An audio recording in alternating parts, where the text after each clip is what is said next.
Hey, it's Brunch with Brian time. Thank you, Charles, for sharing that you did your first Facebook Live just like we do. That is so awesome. Now, if you get StreamYard, you can go out on two things at once, even more. You can include LinkedIn and a couple other things, but you can actually go out on Facebook and YouTube at the same time as live. So, YouTube does a live deal, and so does Facebook, obviously. So, good job getting outside your comfort zone and growing as a person. So great job. Hey, good morning, Robert and Jennifer. Good to see you. So today I'm going to talk about escape. It's National Escape Day. Okay, so what does that mean to you? What is an escape? And what are you escaping from? And now I want to identify your stress points in your life. So we're going to take that National Escape Day and we're going to make some points about it because I want you to have enough emotional reserve to make your phone calls, to do your real estate investing. And if you have a whole litany of stress points throughout your day that stress you potentially unnecessarily, then you just got less gas in the tank. So think about your emotional reserve, your energy to say, yes, let's go do this. Okay, so there's two ends of the spectrum. One, you're just flopped on the couch and you're saying, I'm so stressed. I can't do anything. I just gotta lay here and listen to music or watch a show or something. Okay, so that's not where we want you. We want you to be at the other end of the spectrum where you're like, oh, I'm raring to go. Here, give me some more phone calls to make. Give me some appointments. Let me do the next thing. So lots of energy, lots of juice, lots of emotional fuel in the tank, so to speak. So how do we put gas in the tank? And how do we keep that gas from being drained unnecessarily on bad trips?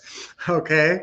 All right, look at your day right now. What are your stress points? Now, some of them you can actually pretty easily remove. Some are things like, okay, I'll tell you two things in my life that are stressing me out totally unnecessarily right now. My garage opener went bad. We can't, and so I haven't gotten a new garage door opener. And we keep saying, "Get me a new garage door opener." And it's one of those little, nagging tasks. I can get along without a garage door opener. I just have to pull up to the driveway and then go around and open the garage, and so it's kind of a drag. And then when I leave, I have to press the button and duck under the garage. All right, I'm kind of sick of that. So we got to get me a garage door opener. See, simple stuff like that can create all this stress in your life over a course of time. That's important to spend that time, your emotional reserves, on other things. You're investing that time and energy in your real estate. Another thing, all right, that's a good one. Another thing is, we have dogs in the house. Listen, if you got dogs in the house, you got aggravation. You got a lot of love. Any pet will give you love, but also some aggravation, pretty much. So, if you can hopefully, control the pet or do something to alleviate the pet aggravation and emphasize the pet love. That's because pets are awesome. I am 1000% behind pets. I think everybody should have a pet. I think it's good for your health. It's good for your mental state, being around your pet. If your pet, that's the whole thing though. If your pet's not an aggravating pet, if your pet doesn't, or if you do things like, for instance, if your dog goes out, in the front yard, hey, you got a doggy door and they go out the doggy door and bark, bark, bark all the time. And you're always hollering, be quiet, dog, quiet down, come back in here. That's kind of an aggravating stress point throughout your day. So I will tell you, look at your pets and try to figure out how to take those stress points and alleviate them as much as possible. And now, so look at other things throughout your day, just from the moment you wake up in the morning. What's kind of stressful? Is your coffee easy to make? If you drink coffee, is your bathroom set up so that you have a pleasant morning? Or is that darn towel never in the right place, or you don't have a good hook for that towel? Or simple little things like that can be just that little piece of annoyance that saps that emotional energy and puts you on the wrong tangent. So it's so easy. Law of attraction, positive and negative. And if you start thinking negative thoughts, you're drawn towards that negative pole.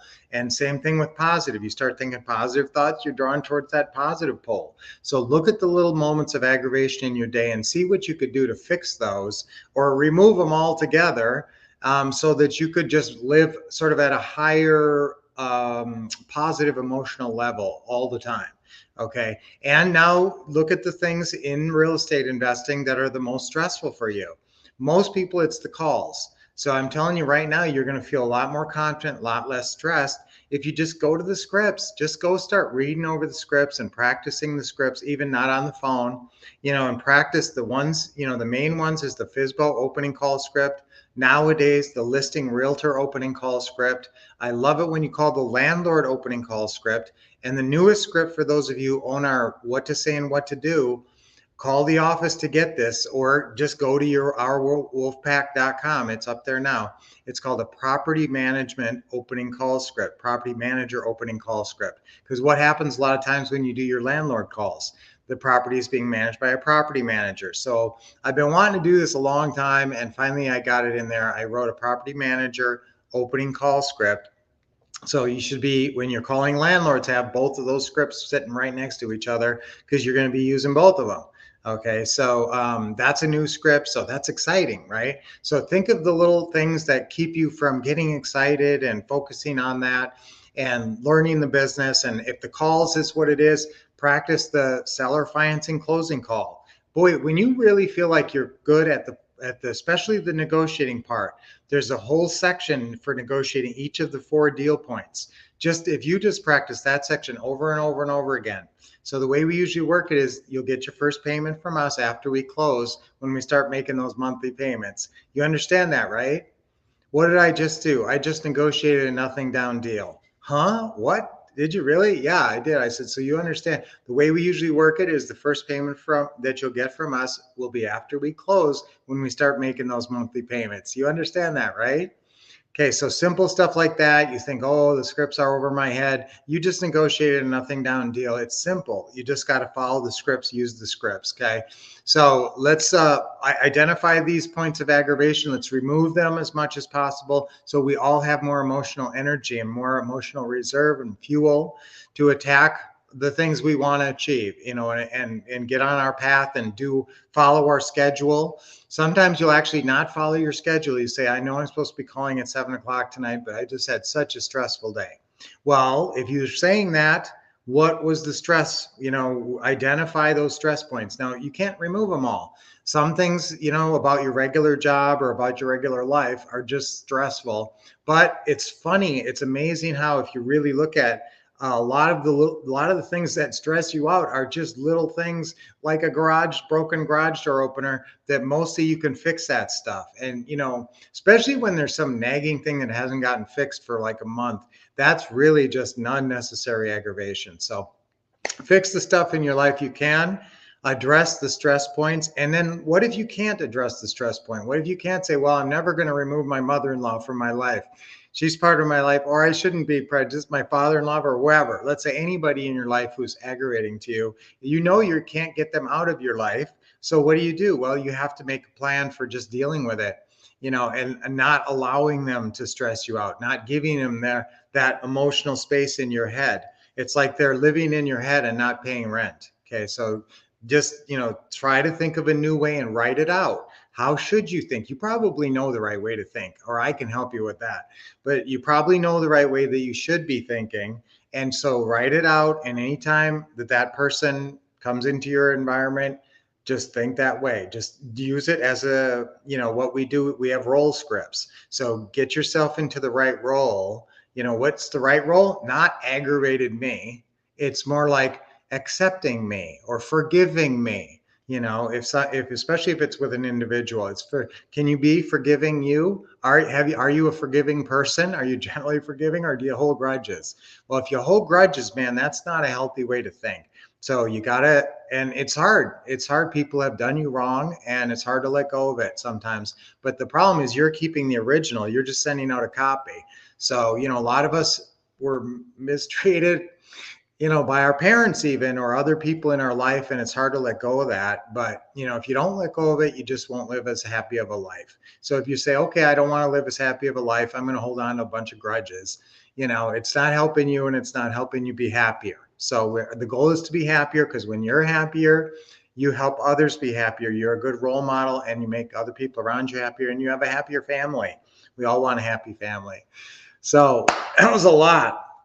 It all started with stress and identifying stress in your life and then doing your best to remove the unnecessary stress and doing the best to think the right way about the necessary stress in your life. So I deal with stress well. Okay, let's use that for our affirmation. I deal with stress well. And if you use this little plan that we talked about today, you will be dealing with stress well. So I deal with stress well 3 times on 3.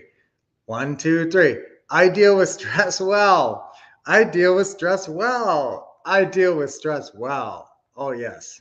And, part of this, maybe, the other thing that I haven't talked about is avoiding, the stress or taking it out of your life, but also you putting more gas in the tank through things like prayer and meditation and planning and goal setting, visualization. We love visualization.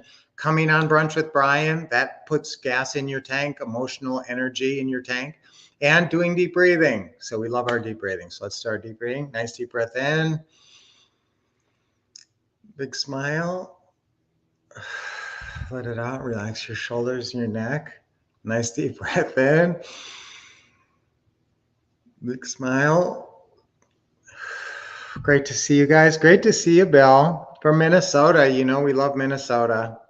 And Charles, and who else is on today? Doris, great to see you. Lovey. All right. So great to see everybody. Jennifer. Okay, one more deep breath in. A little bit and let it go. Awesome. All right. So great day today. I want you to have a great, awesome day today. And think about your stress points. Do that as a little exercise today. Just write out what you think the stress points are in your life. Write out a little plan for how you can maybe remove or fix some of those things. Some of them can be easily fixed, and especially house stuff and pet stuff, that kind of aggravating stuff that's in all of our lives. That stuff can be addressed, and so get systems in place to address your stresses, and acknowledge that you have necessary stress in your life, and we're not here to avoid stress, because that's avoiding success. Success will bring some stress, but we can handle it when we approach it intelligently. So until I talk to you guys tomorrow. Oh, and escape. Today was all about National Escape Day. Pick a good escape, like a meditation or why am I dressed like this? Because we just got done playing pickleball. So I played pickleball today. That's a good escape to get away from your stresses. Now, sometimes we can actually, I can't believe I'm still talking. I'm going to end right here. But sometimes, guys, you can actually make something that used to be a stress reliever like pickleball and then get so serious about it and get in all these leagues and everything that it's actually kind of stressful. And we did that with tennis. We won a bunch of tennis tournaments. Lynette and I mixed doubles. We won this league over at this big tennis center, Mesa Tennis Center. So that was really fun, but that actually brought extra stress into our life. So, sometimes pickleball isn't a stress relief or an escape. So again, it's how you approach it, but pick some things, that help you calm down and think about life the right way and focus on the spirituality and the positiveness in your life. Okay, so until I see you tomorrow, keep expecting success, getting awesome training and awesome thinking, and of course, always taking action.